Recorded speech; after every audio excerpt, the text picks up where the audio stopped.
जानदाद सरकार की हवेली के तहखाने में छुपा वो खंजर आज सुंडरी के गले पर नहीं बल्कि गुलाम की अपनी गैरत और बरसों पुरानी वफादारी पर चलने वाला है।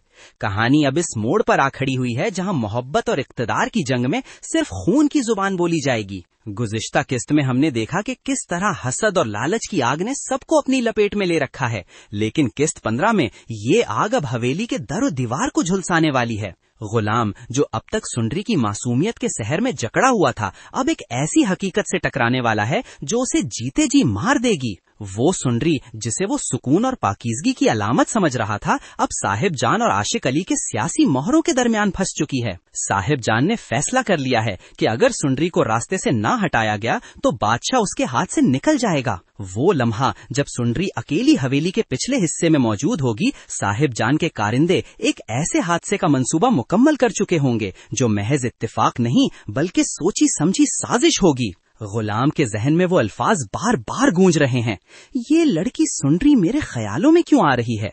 ये सुकून, ये मासूमियत, शायद यही वो चीज है जिसने मुझे बदल दिया है। लेकिन क्या ये तब्दीली उसे वक्त पर सुंडरी तक पहुंचने में मदद देगी?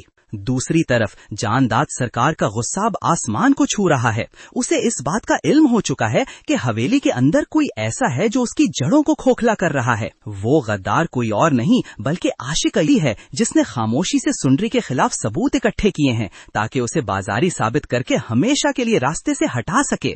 किस्त 15 का सबसे होलनाक मंजर वो होगा जब बादशाह को सुंडरी की गुमशुदगी की खबर मिलेगी।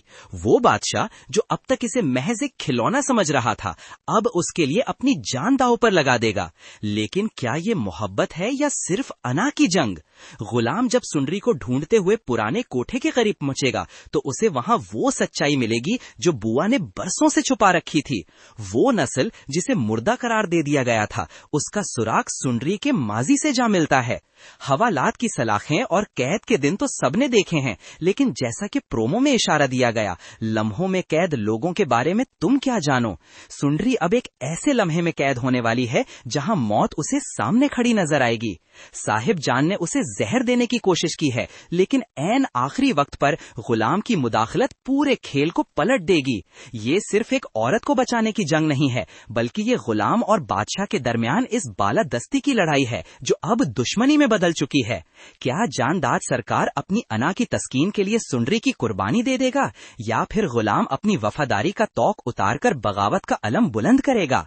आने वाली किस्त में हम देखेंगे कि किस तरह एक जाली हादसे के जरिए सुंडरी को गाड़ी के नीचे कुचलने की कोशिश की जाती है, मगर वो गाड़ी बादशाह के अपने आदमी चला रहे होंगे। ये गद्दारी बादशाह के लिए सबसे बड़ा धचका साबित होगी। जब उसे एहसास होगा कि उसके अपने घर वाले ही उसे बर्बाद करने पर तुले हैं, तो वो हवेली में वो खूनी खेल शुरू करेगा जिसकी मिसाल तारीख में नहीं मिलती। सुंडरी की जिंदगी अब एक ऐसे धागे से बंधी है जो किसी भी वक्त टूट सकता है।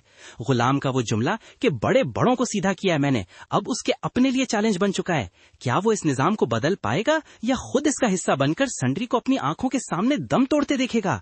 ये किस्त सिर्फ जज्बात की नहीं बल्कि एक्शन, सस्पेंस और इस खतरनाक मोड़ की है जहां हर किरदार का असली चेहरा बेनकाब हो जाएगा।